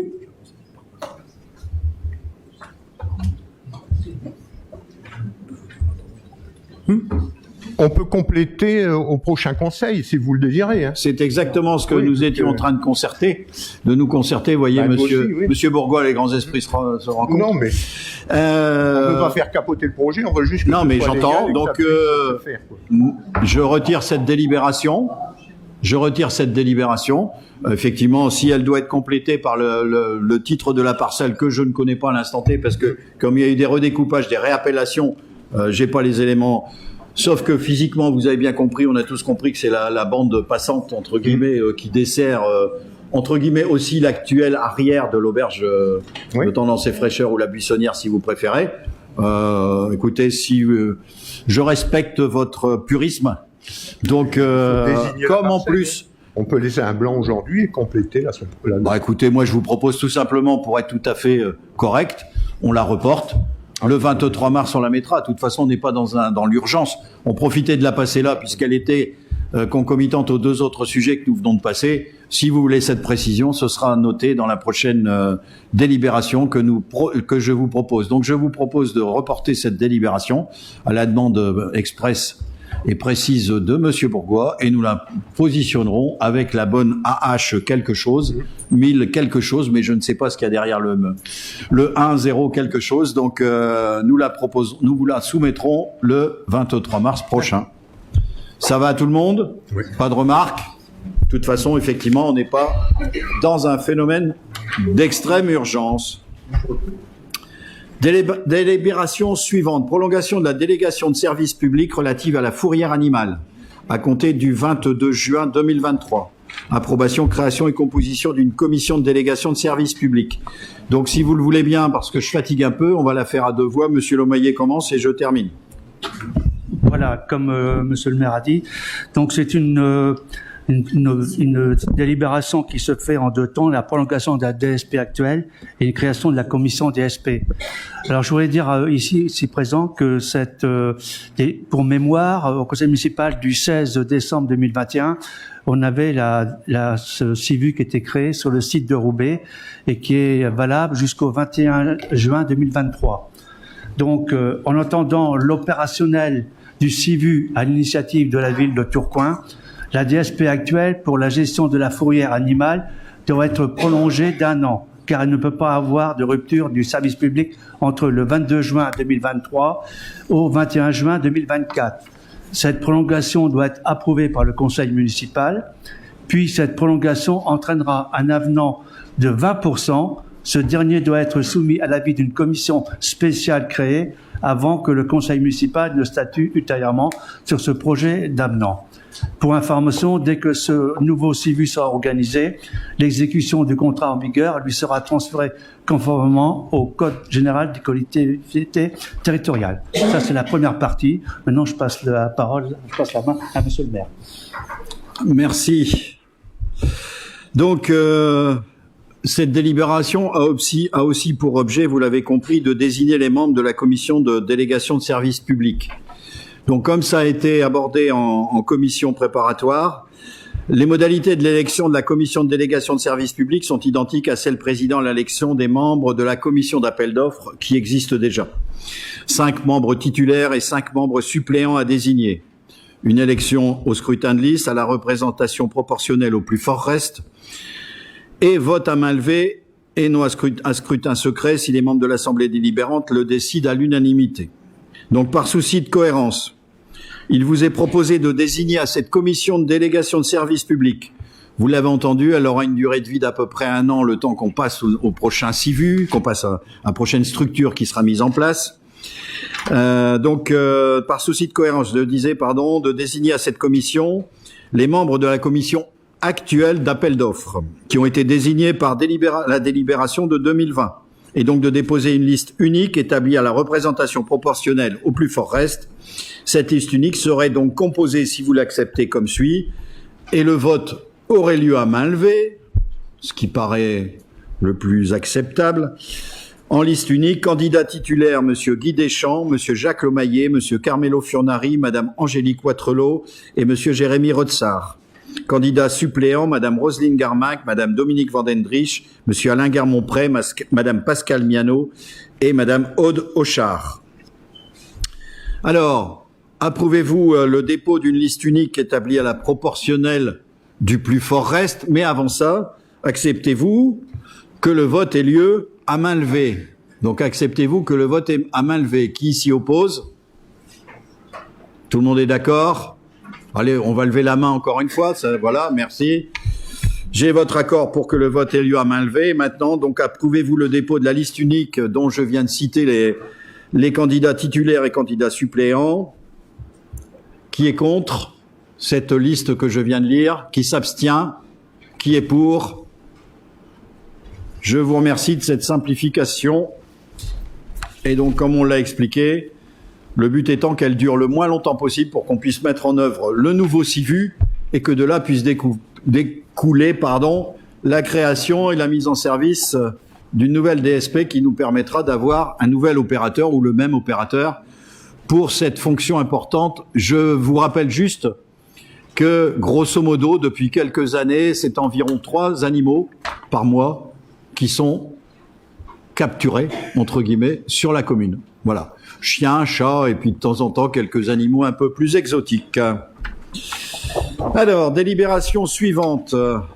Dispositif bourse au permis de conduire, modalité et fixation des nouveaux critères d'éligibilité, modification de la délibération numéro 2138 du 27 mai 2021. La parole est à Madame Kerlidou. Merci, Monsieur le maire. La ville de Lers a mis en place le dispositif Bourse au permis de conduire en novembre 2011. Depuis sa mise en place, ce dispositif permet aux jeunes de Lers de lutter contre les freins à la mobilité dans leur parcours d'insertion professionnelle. Afin d'élargir l'accès à ce dispositif, la ville a souhaité retravailler sur les critères d'éligibilité pour ce dispositif et donc de modifier la délibération de novembre 2011 en précisant que le jeune doit être âgé de 18 à 25 ans, domicilié à Lers. Il peut être un jeune actif avec des revenus modestes, ou être scolarisé, ou en études supérieures, ou en formation, ou être en accompagnement socio-professionnel, obligatoirement inscrit à la mission locale ou au pôle emploi, ou en dynamique de recherche active. De modifier le barème d'éligibilité en fonction du revenu fiscal de référence par personne au sein de la cellule familiale. De modifier en augmentant le nombre d'heures de conduite financées, passant de 25 heures au lieu de 20 heures actuellement. En diminuant le nombre d'heures de bénévolat du jeune, passant de 30 à 35 heures au lieu des 70 heures. Par la signature de la charte d'engagement avec la ville, le jeune s'engage à être inscrit dans une auto-école lersoise, ne pas avoir commencé les heures de conduite, en avoir versé ses droits d'inscription et régler le forfait pour les cours de code, suivre régulièrement les cours de code de la route, passer l'examen du code de la route dans un délai de 9 mois, informer par écrit le service référent de la réussite à l'examen du code de la route, et s'engage à accomplir ses 35 heures de bénévolat au sein des services municipaux. Après avoir délibéré, le conseil municipal décide de valider ces modifications et d'autoriser monsieur le maire à signer la convention avec les auto-écoles de Lers. Merci Catherine. Y a-t-il des questions, des observations, des commentaires? Oui, Madame Van der Merch.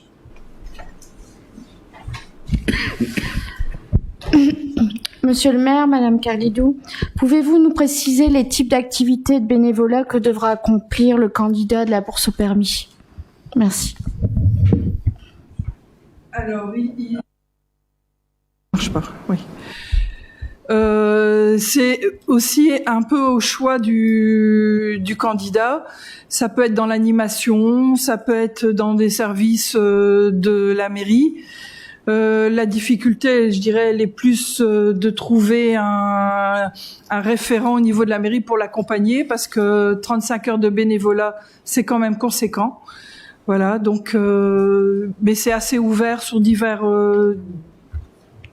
fonctions. Oui, tu as un exemple? Je te laisse. Exemple sur la journée jeunesse ou sur des événements municipaux. Je prends le marché de Noël qu'on a eu ici récemment. Des jeunes sont venus faire du bénévolat en gérant la luge qui était prévue avec volet manège. Donc voilà, c'est des exemples qu'on propose aux différents jeunes. Le fait franco-belge aussi. Oui. Ça répond à votre question, Madame Van der Merch? Ok, merci. Pas d'autres remarques, pas d'autres questions, observations? Je mets au vote donc ce dispositif de bourse au permis de conduire, modalité, fixation des nouveaux critères d'éligibilité, modification de la délibération numéro 2138 du 27 mai 2021. Qui est contre? Qui s'abstient? Qui est pour? Je vous remercie.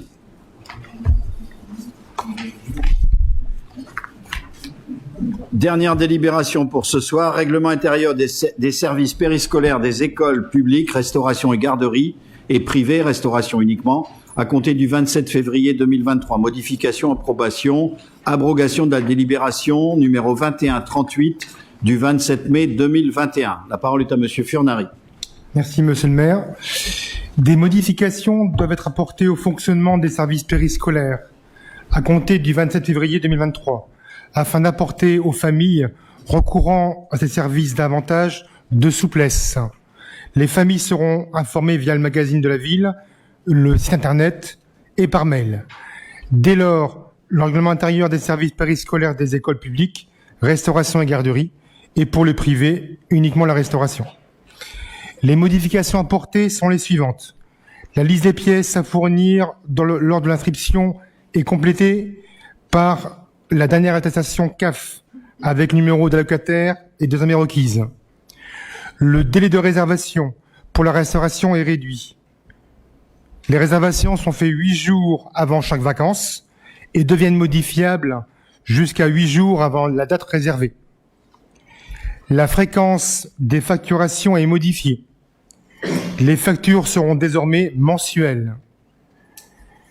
Les entrées et sorties des élèves de garderie seront assouplies.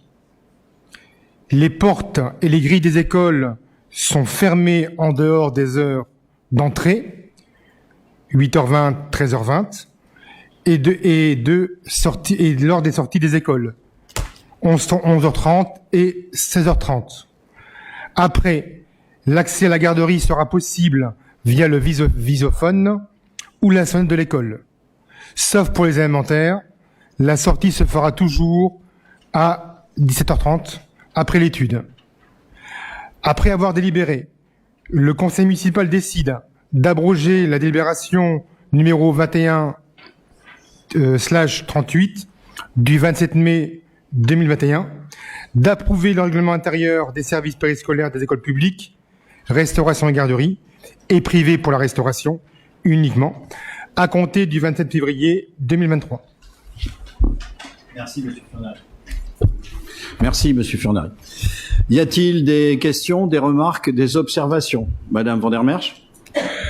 Bon, pour commencer, il y a des petites coquilles d'orthographe. Que la liste des pièces à fournir lors de l'inscription est complétée, il manque un E. Ah, moi je l'ai. Bon. Ah, moi je l'ai pas. Ah oui, mais il n'y a pas sur la délib, vous avez raison. Et chaque vacance, les réservations sont à faire 8 jours avant chaque vacance, il n'y a pas de S à vacances. Puisque c'est... Enfin voilà, ça c'est un petit détail technique. Alors. C'est noté. C'était tout, Madame? Non, j'ai d'autres choses à dire.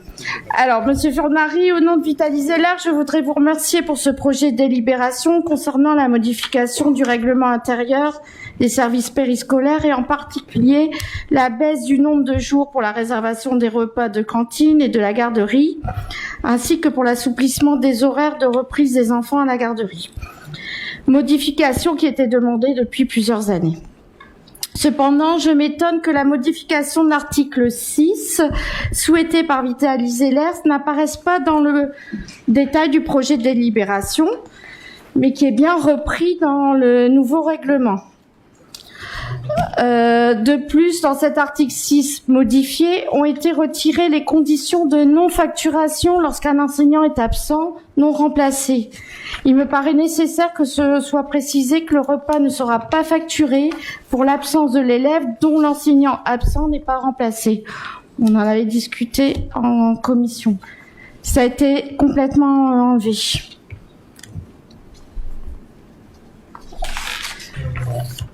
Et je crois que ça doit être écrit noir sur blanc parce que... Non,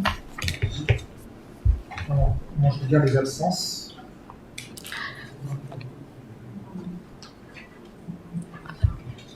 L'absence d'un enseignant non remplacé, c'était dans l'article 6, en dessous de en cas de maladie de l'enfant. C'est écrit là. Mais il n'y avait pas de précision... Et moi, j'avais demandé que ça soit précisé, que ça soit pas facturé.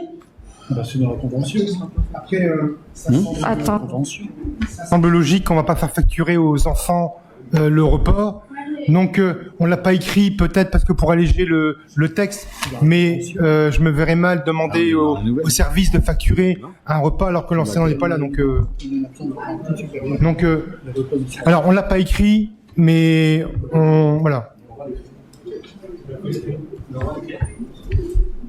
Après, lors des jours de grève, enfin, avec le SMA. Ça n'a rien à voir, les grèves. Là, l'enseignant n'est pas remplacé le matin, les parents reprennent l'enfant, faut pas que le repas soit facturé. Il ne sera pas facturé. Oui, mais faut que ça soit écrit noir sur blanc. Ça l'était. Ça l'était, mais pas d'une... C'était pas bien formulé sur l'autre règlement. Là, ça doit être formulé.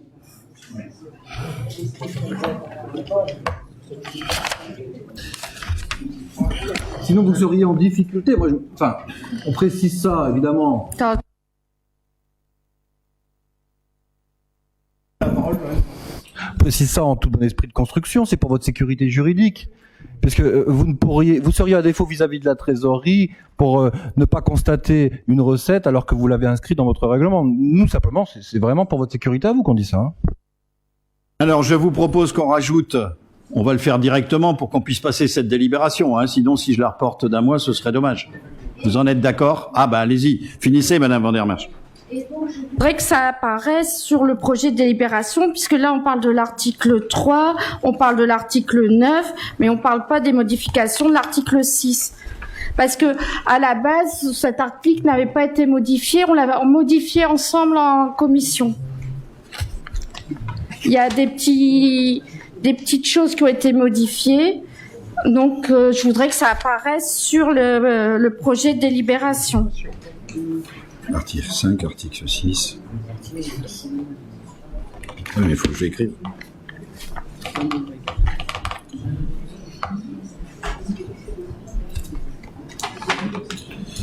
C'est bon, Madame Van der Merch? Oui. Je vous confirme donc qu'on rajoutera dans le document règlement intérieur, on rajoutera dans l'article 6, en dessous, dans cas de maladie de l'enfant, donc dans cette partie-là, on rajoutera, en cas d'absence de l'enseignant, le repas ne sera pas facturé. On rajoute cette phrase pure et dure, ça vous va? Non remplacé. Oui. Non remplacé. Si l'enfant ne vient pas. Mais ça, c'est... Oui. Si l'enfant ne vient pas, bien sûr. Oui, oui. Si ok. Donc, on va modifier ça, vous en êtes d'accord? Ça va à tout le monde? Et donc, du coup, on ajoutera dans la délibération, j'ajoute dans la délibération, l'article 6 sera modifié suivant le règlement intérieur. Je ne vais pas tout réécrire la phrase, mais suivant le règlement intérieur dont on vient de parler. Ça vous va? Oui, oui, les coquilles seront... Il y a un groupe de puristes là, mais vous avez raison.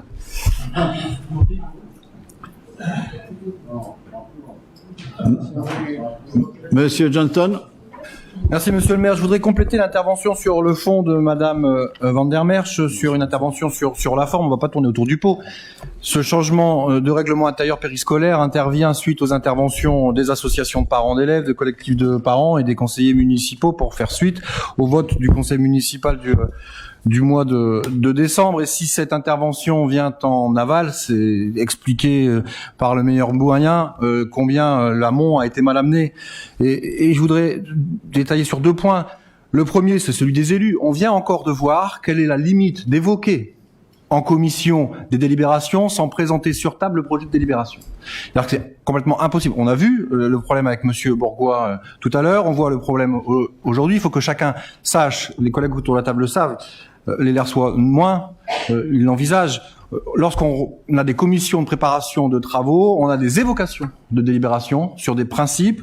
On a, dans le meilleur des cas, des projections sur des écrans de ce qui sera voté, et c'est tout.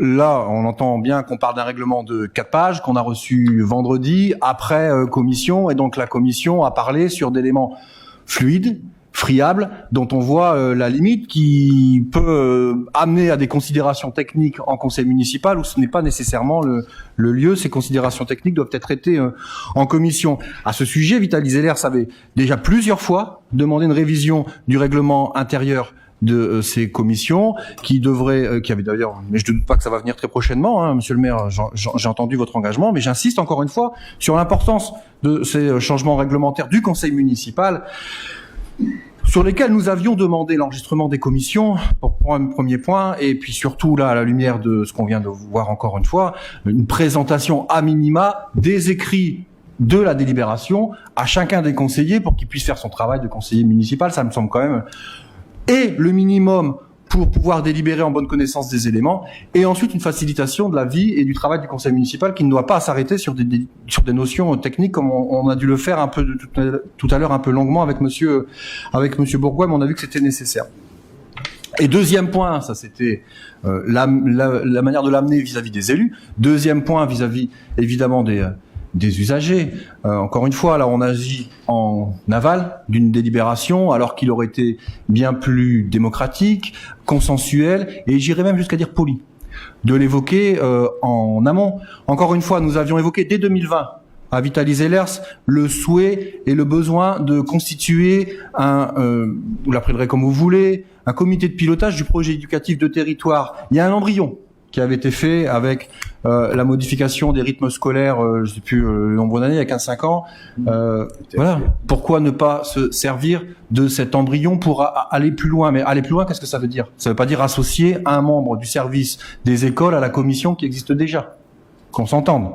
Aller plus loin, c'est associer dans ce comité de pilotage les enseignants, qui, à mon avis, ont un avis à pouvoir donner sur les questions éducatives à l'ERS. C'est associer à ce comité de pilotage, non pas des parents, mais les associations de parents d'élèves, qui ont toute légitimité à pouvoir intervenir sur ces questions, avec une représentativité qui est clairement établie par les élections en conseil municipal. Et gageons, par ailleurs, que ceci pourra amener une meilleure participation des élections de parents d'élèves dans les écoles.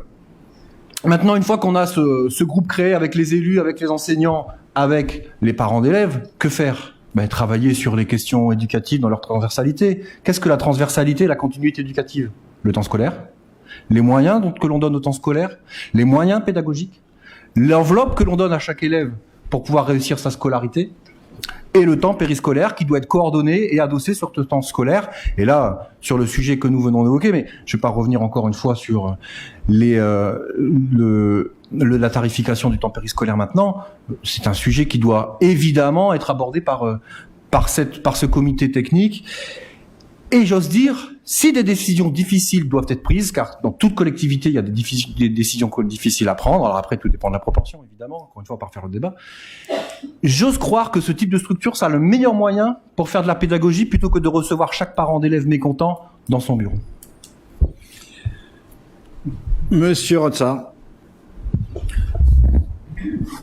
En tant que président de parents d'élèves, l'association de parents d'élèves, je ne peux pas dire le contraire, c'est aussi aborder ces sujets dans les conseils d'école. Je précise, parce que j'ai cru comprendre que la notion des tarifs avait été abordée, a été travaillée par les services à partir d'octobre. On a eu un conseil d'école et ça n'a pas été abordé, c'est dommage.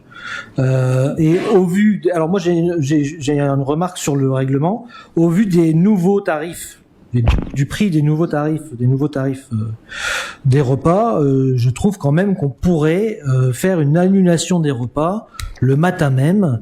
Beaucoup de communes plus grosses que la nôtre le font. Quand un enfant est malade, je trouve quand même que c'est quand même voilà, je pense que ça a été abordé dans la commission et je pense que ça serait important qu'on en parle aussi et qu'on puisse le mettre en place. C'était une des demandes aussi des parents d'élèves, des 3 associations de parents d'élèves d'ailleurs.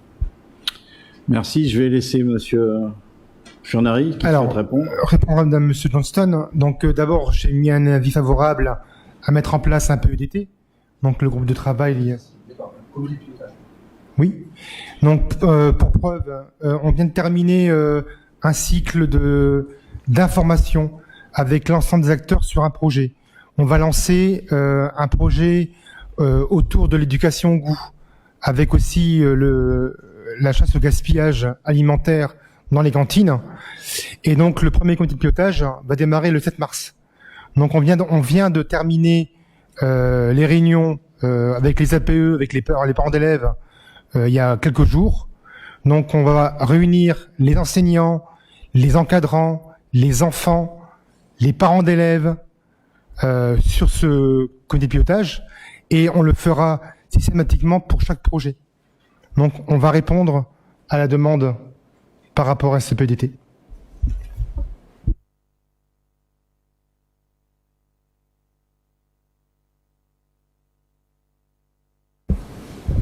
Je vous remercie de cette attention, c'est au moins un pas qui permet d'avancer. Ceci dit, ce que je demande, encore une fois, c'est pas une réunion d'un groupe à chaque projet. C'est un comité de pilotage qui veut dire, qui puisse mettre en perspective chaque projet, choisir les projets et orienter vers les priorités. Donc c'est quand même différent de la conception que vous avez. Maintenant, évidemment, je demande à voir pour pouvoir aller dans votre sens. Et puis, je vais juste donner une indication pour la demande de Monsieur Rotsard de la réservation au jour. Là aussi, je vais aller dans le sens de ce qui a été dit tout à l'heure sur les contradictions de ce qu'on peut dire, c'est-à-dire qu'on ne peut pas à la fois demander à lutter contre le gaspillage alimentaire et faire des réservations le jour. Alors, j'entends, c'est pas nécessairement doux à l'oreille, je le conçois. Oui, sauf que vous commandez pas pour 1,3 million de denrées alimentaires par an, je le fais en l'occurrence. Et c'est franchement, si vous avez un levier pour agir contre le gaspillage alimentaire, c'est d'abord d'avoir une maîtrise sur le nombre de convives. Alors, j'entends, simplement, il faut choisir mon seul propos, et je n'oriente pas la réponse. Mon seul propos, dans ce cadre-là, c'est, il faut dire les éléments, c'est soit la réservation au jour J, soit une lutte efficace contre le gaspillage alimentaire. Mais, ce à quoi je serai vigilant, c'est qu'on ne pourra pas, dans une même phrase, associer les deux, ou alors prétendre dire que l'on fait les deux. Et je suis prêt à partager des données pour ceux qui souhaitent et qui veulent les éléments précis sur ce sujet. Merci, messieurs. Plus de remarques, plus de questions. Juste un complément, parce que Monsieur Furnari a répondu sur le sujet. Moi, je répondrai Monsieur Johnston, s'il vous plaît, je vous répondrai à vous directement, si vous le permettez, sur la révision du règlement intérieur des commissions. Vous savez, on s'y attelle, on y travaille. Ça va venir cette année. Ça devrait venir normalement, je l'espère, d'ici l'été. C'est un vrai sujet, on y travaille beaucoup. Sachez aussi que j'ai bien entendu votre demande d'enregistrement de la commission. J'aurais tendance à y adhérer, mais ça aussi on en discutera tous ensemble entre nous, ne serait-ce que parce que ça permettra d'éviter de réentendre après des choses qui sont un peu hors sujet. Donc je ne peux que partager. Alors, je mets au vote cette délibération. S'il vous plaît, encore un petit peu d'attention, on termine. Je mets au vote donc cette délibération sur ce règlement intérieur des services périscolaires des écoles publiques, restauration et garderie, et privées, restauration uniquement, à compter du 27 février 2023. Modification, approbation et abrogation de la délibération numéro 2138 du 27 mai 2021. Qui est contre? Qui s'abstient? Qui est pour? Je vous remercie. Voilà qui termine notre conseil municipal. N'oubliez pas, s'il vous plaît, de signer le registre. Je précise qu'il n'y a pas eu de questions diverses, donc voilà qui termine. J'ai oublié de vous le dire. Et donc, en général, pendant la question diverse, on demande à Corinne de faire signer tout le monde, donc n'oubliez pas de signer les documents. Merci.